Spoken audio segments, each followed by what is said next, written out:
Hey guys, I'm Dr. Tobisch with Whitefish Chiropractic. In our third video on rebuilding the low back, we're going to talk about gradually restoring strength and resilience through greater ranges of motion. Oftentimes we tweak or injure our low back and we're given the advice to keep your back straight and move through your hips, which is great advice for a while as we recover. It's also great advice if we're going to be bending over to pick up something heavy. In that situation, it would be a good idea to activate the core, keep the spine in a good neutral position, and use your hips, not your back. But if we do that forever and we never actually restore our ability to round our back and to rebuild resilience through that range of motion, most of the time that I do it in the future, I'm going to have a problem where I blow my back out again. So kind of the only way to really start to solve this problem is to start really small and gradually start to rebuild our ability, our strength and resilience to move through that range of motion, to forward bend our spine and return from it without having problems happen.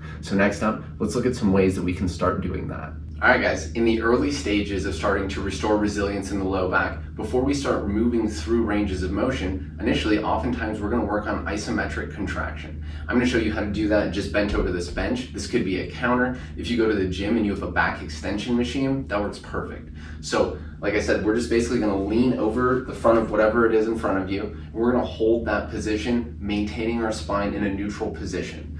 So we'll go here.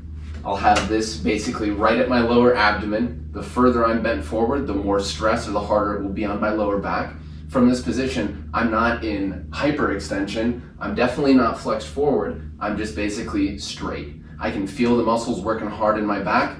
Initially, we may start really small. You may start with 20 or 30 seconds doing a couple sets of that. What we're trying to do is work up to 2 minutes.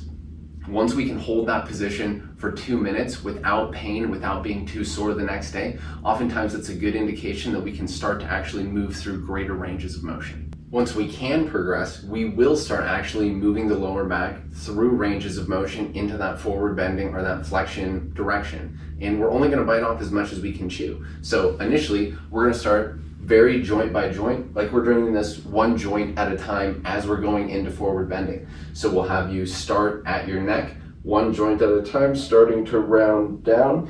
If you were to get to a position that was uncomfortable or painful, we would stop before that point. So you may be getting to this point, then joint by joint, we're gradually with control starting to come out of that position. So as we can, we'll start to increase the range of motion.